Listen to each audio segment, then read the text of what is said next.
Breaking from the Middle East, a fire has broken out at Israel's major oil refinery in the northern port city of Haifa following an Iranian missile attack. Israeli authorities say an Iranian ballistic missile struck near the Bazan oil refinery complex, one of only two major refineries in the country that supplies roughly half of Israel's domestic fuel needs. Fire and rescue services reported that debris from the missile or its interception caused a blaze at the facility, briefly disrupting power supply in parts of northern Israel.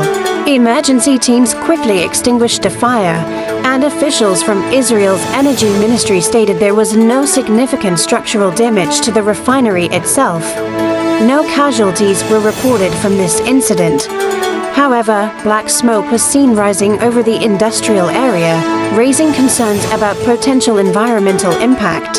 This latest strike is part of Iran's ongoing retaliation as the US-Israel war against Iran enters its 31st day. Iranian forces have increasingly targeted energy infrastructure in Israel in what analysts describe as economic warfare.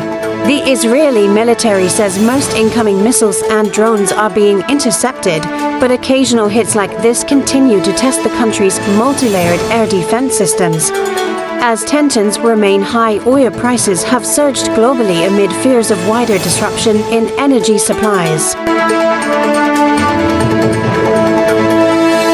In the ongoing US-Israel war with Iran, now in its 31st day, Iranian forces have demonstrated a sustained ability to challenge advanced air defense systems despite weeks of heavy bombardment. And we're winning another one. I tell you, we're winning so big, nobody's ever seen anything like we're doing in the Middle East with Iran. And they are negotiating, by the way, and they want to make a deal so badly, but they're afraid to say it because they figure they'll be killed by their own people. They're also afraid they'll be killed by us.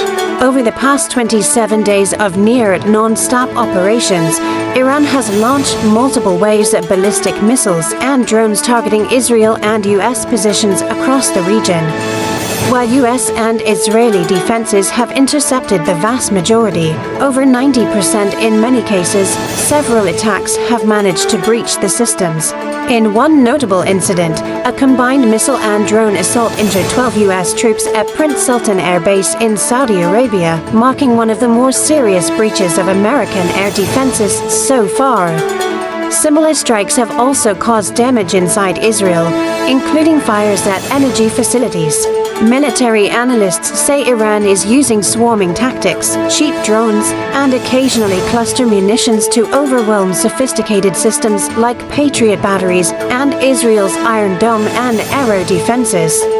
This war of attrition is forcing the US and Israel to expand expensive interceptors at a high rate. Despite intense US and Israeli airstrikes that have degraded much of Iran's missile production and launch capabilities, Tehran continues to retaliate. Over 3,500 additional US Marines and sailors have now arrived in the region as fears grow of further escalation. Both sides remain locked in a dangerous cycle of strikes and counterstrikes with no immediate end in sight. Tragic news from the Gulf. An Indian worker has been killed in an Iranian missile attack on a power and water desalination plant in Kuwait. Kuwait's Ministry of Electricity and Water confirmed that a service building at the facility was struck as part of what it called Iranian aggression against the state. The attack caused significant material damage and resulted in the death of one Indian national working at the site. Emergency teams responded immediately to the scene. This marks the latest Iranian strike on critical infrastructure in Gulf countries as the conflict widens beyond Iran and Israel. Kuwait, like other Gulf states, has been caught in the crossfire, with Iranian forces targeting energy and water facilities in retaliation for support given to US and Israeli operations. Indian authorities are yet to issue a detailed statement, but the incident has raised the number of Indian casualties in the West Asia conflict. Thousands of Indian workers remain employed across the Gulf in essential sectors. The attack comes amid a broader escalation. Iran has launched strikes on multiple Gulf nations including Saudi Arabia, Bahrain, and others, while the US continues to build up its military presence in the region with thousands of additional troops.